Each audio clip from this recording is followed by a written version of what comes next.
네, 안녕하세요. 6월 14일 토요일 새벽 기도에 시작하겠습니다. 기도하겠습니다. 은혜로우신 우리 아버지, 주의 은총과 사랑을 감사와 찬송과 영광을 돌립니다. 하나님 아버지, 오늘도 우리들에게 복된 새 하루를 허락해 주신 것 주님 앞에 감사를 드립니다. 하나님 아버지, 또 6월도 중순에 이르렀습니다. 그동안도 우리의 삶을 인도하시고 지켜주신 주님의 은혜를 감사를 드립니다. 하나님 아버지, 이제 내일은 또 주일입니다. 또 야외 예배로 함께 모입니다. 모든 일정 가운데 함께하여 주시고 좋은 날씨와 또 좋은 순서와 또 좋은 만남이 이루어질 수 있도록 인도해 주시고 또 새로운 얼굴들이 많이 참석할 수 있도록 하나님 인도해 주시기를 원합니다. 세계 여러 나라에서 복음을 전하고 있는 모든 선교사님들, 오늘도 은혜의 장중에 붙잡아 주옵시고 연약한 성도들 긍휼을 베풀어 주옵소서. 주의 능력의 손으로 친히 역사해 주시사 깨끗이 나음을 얻게 하여 주시옵소서. 하나님 아버지, 또 우리 한국의 상황이 심히 위중한 가운데 있습니다. 긍휼을 베풀어 주시고 속히 잘못된 정권이 제거될 수 있도록 주님 친히 간섭하여 주시옵소서. 아버지, 오늘 하루도 주님 앞에 온전히 의탁하옵고 예수님의 이름으로 기도드리옵나이다. 아멘. 네, 찬송가 366장입니다. 어두운 내 눈 밝히사 366장. 예전 찬송가는 485장입니다.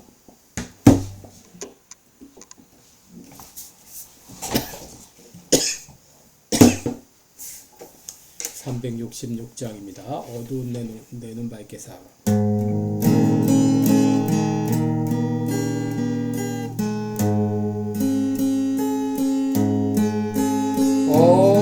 어두운 내 눈 밝히사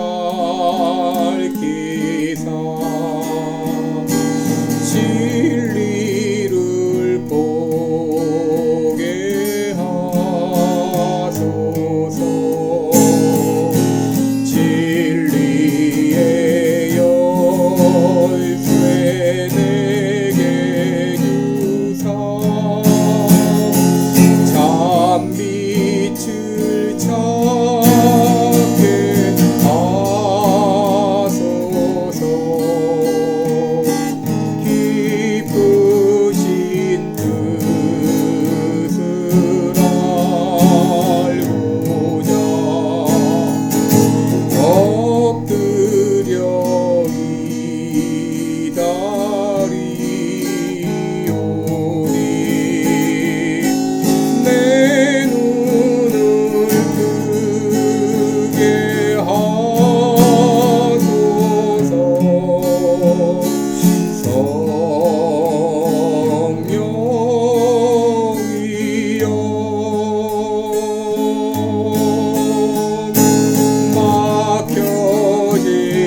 10장입니다.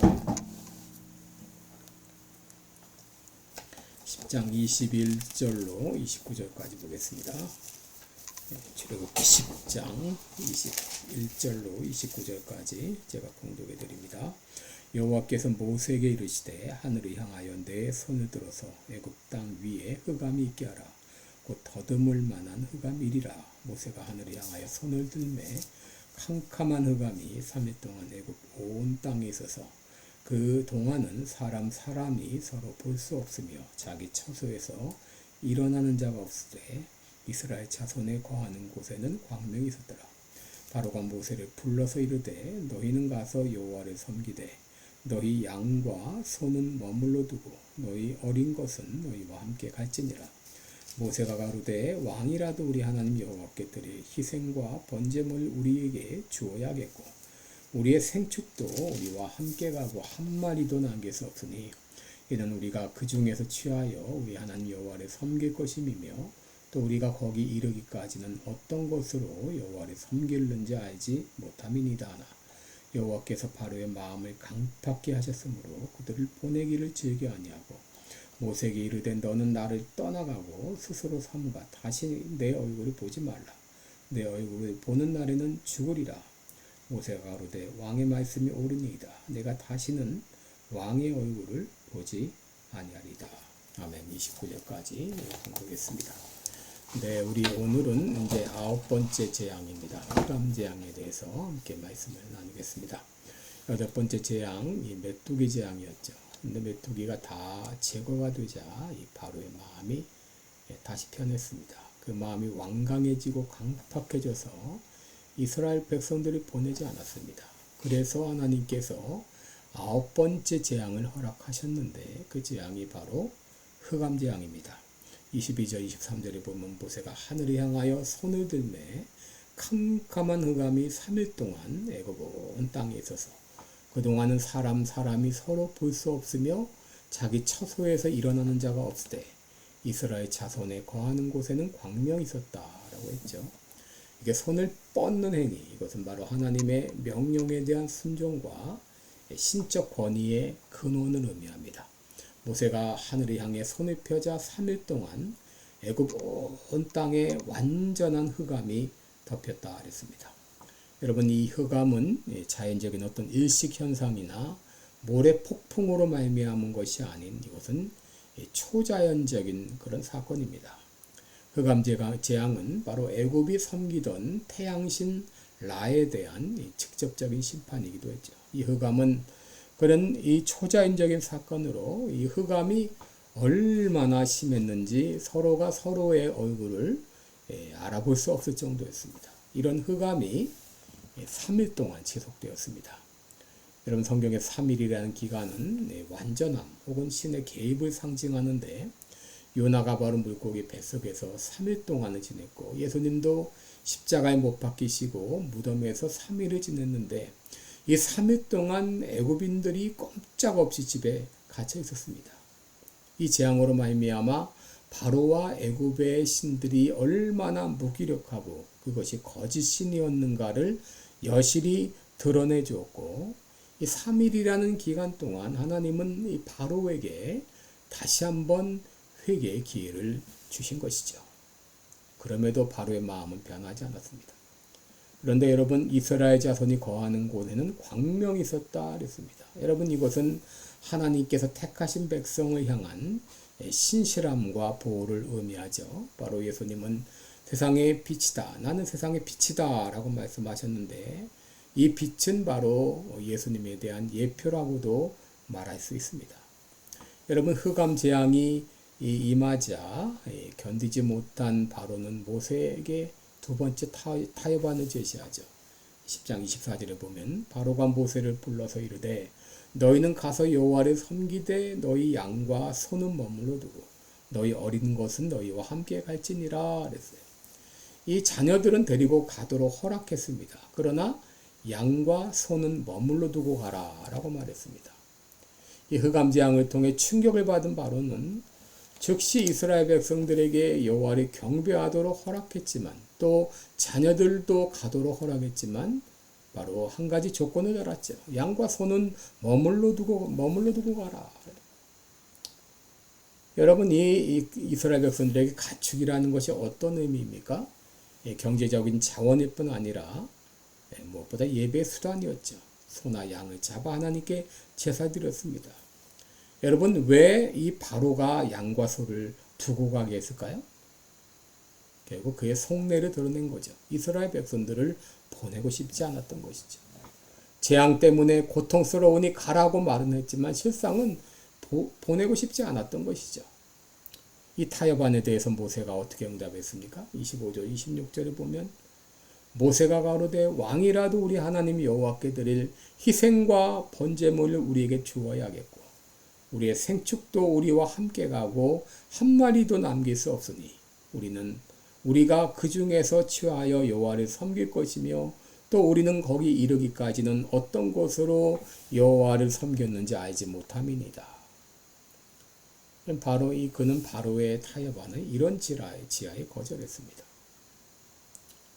왜 바로의 타협안을 거절했나요? 이 가축은 생계 유지와 하나님께 제사드리기 위한 필수적인 요소였기 때문이죠. 그러기에 모세는 말합니다. 26절에 우리가 어떤 것으로 여호와를 섬기는지 알지 못하나이다 하면서 짐승도 데리고 가야 한다고 말했어요. 무엇보다 이 모세는 바로가 자신들을 잡아두기 위한 미끼로 짐승을 두고 가라고 한 것을 알았기 때문에 짐승을 그냥 두고 갈 수가 없었던 것이죠. 여러분, 이처럼 사단의 유혹은 종종 타협으로 나타납니다. 미끼를 던집니다. 여러분, 큰 물고기가 잡히는 이유가 뭐죠? 미끼를 물었기 때문이죠. 미끼에 걸리면 그대로 끌려가게 되어 있습니다. 야고보서 1장 15절에 욕심이 잉태한 즉 죄를 낳고 죄가 장성한 즉 사망을 낳느니라 그랬습니다. 여러분, 작은 욕심이 미끼가 되어 사망에 이르게 됩니다. 물론 우리가 살아가면서 때로 협상도 필요하고 중재도 필요하지만 정작 중요한 것은 양보해서는 안 되는 것이죠. 특별히 진리에 대한 것이라면 결코 타협해서는 안 됩니다. 사람들은 동성애 문제를 타협의 대상으로 생각해서 많은 개신교 교단들이 동성애를 인정하고 심지어 동성애자에게 목사 한 수까지 주고 있습니다. 여러분, 그러나 동성애 문제는 진리의 문제입니다. 하나님이 금하신 것입니다. 절대 이것은 용납해서는 안 되는 것이죠. 지난 6월 3일 한국에서 대통령 선거가 있었는데 대통령 선거는 부정선거였습니다. 이재명은 부정선거로 당선됐습니다.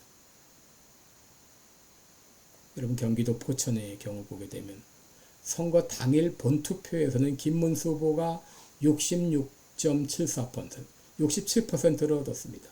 이재명 후보는 43%밖에 얻지 못했습니다. 그런데 사전투표에서는 이재명이 57%, 김문수가 33%밖에 되지 않습니다. 본투표에서는 67대 43으로 김문수가 이겼는데 사전투표에서는 57대 33으로 이재명이가 이겼습니다. 여러분, 이것은 있을 수 없는 선거 결과입니다. 본투표가 67대 43이라면 사전투표도 67대 43 정도로 나와야 됩니다. 통계학에서 대세법칙이 있었는데 1000명 이상의 대집단이 형성되면 본선거 결과와 사전선거 결과는 득표율이 비슷하게 나와야 됩니다. 차이가 나야 기껏해 1, 2%밖에 나오지 않아야 됩니다. 여러분, 대세법칙은 만류 인력의 법칙이 하나의 법칙이듯이 이것도 하나의 법칙입니다. 다르게 나올 수가 없습니다. 그런데 한국에서만 선거 때마다 사전선거에서 민주당이 압도적으로 이깁니다. 왜 그렇습니까? 가짜표를 투표함에 집어넣기 때문이죠. 여러분, 사전선거를 없애지 않는 한 부정선거는 없어지지 않습니다. 이렇게 계속 가면 한국은 결국 베네수엘라 꼴이 되고 말 것입니다. 부정선거 척결을 위해서 죽음을 각오하고 싸워야 됩니다. 한 사람이 낙타를 타고 사막을 가로질러 여행하다 밤이 되어서 잠을 자게 되었어요. 텐트를 치고 잠을 청합니다. 그런데 밖에서 자고 있던 낙타가 말합니다. 너무 추워서 그러니 앞발만 텐트 안에 집어넣게 해주세요. 그래라 허락했더니 조금 있으니까 머리만 좀 텐트 안에 들어놓게 해주세요. 또 허락했더니 그 다음에는 가슴까지 좀 들어놓게 해주세요. 그러다가 결국 그 낙타가 텐트 전체를 차지하고 주인은 쫓겨났다는 얘기가 있습니다. 여러분 신앙생활에 있어서 진리를 결코 타협의 대상으로 생각해서는 안 됩니다. 하나는 작은 미끼를 던지면서 끊임없이 우리를 유혹하고 많은 사람이 그 유혹에 넘어갑니다. 에베소 4장 22절 이하를 보면 너희는 유혹의 욕심을 따라 썩어져가는 구습을 저는 옛사람을 벗어버리고 심령으로 새롭게 되어 하나님을 따라 의와 진리의 거룩함으로 지으심을 받은 새 사람을 입으라 라고 했습니다. 히브리서 3장 13절에 오직 오늘이라 일컫는 동안에 매일 피차 권면하여 너희 중에 누구든지 죄의 유혹으로 강팍해 됨을 면하라 그랬습니다. 여러분 유혹이 되는 모든 요소 아무리 작은 것이라도 그냥 둬서는 안 됩니다. 바로 오늘 여러분 당장 잘라버리시기 바랍니다. 기도하겠습니다. 은혜로우신 우리 아버지, 참으로 사단은 오는 사자와 같이 광명한 천사와 같이 돌아다니며 우리에게 미끼를 던지며 우리를 유혹합니다. 조금만 미끼라도 허락하지 않게 하시고 미끼가 될 만한 모든 것들은 사전에 단호히 잘라버림으로 말미암아 죄의 유혹을 받지 않도록 주께서 우리를 인도해 주옵소서. 오늘 하루도 지켜 주옵소서. 예수님의 이름으로 기도드리옵나이다. 아멘. 네, 여러분 오늘도 복된 하루 되시기를 축원합니다. 여러분 사랑하고 축복합니다. 고맙습니다.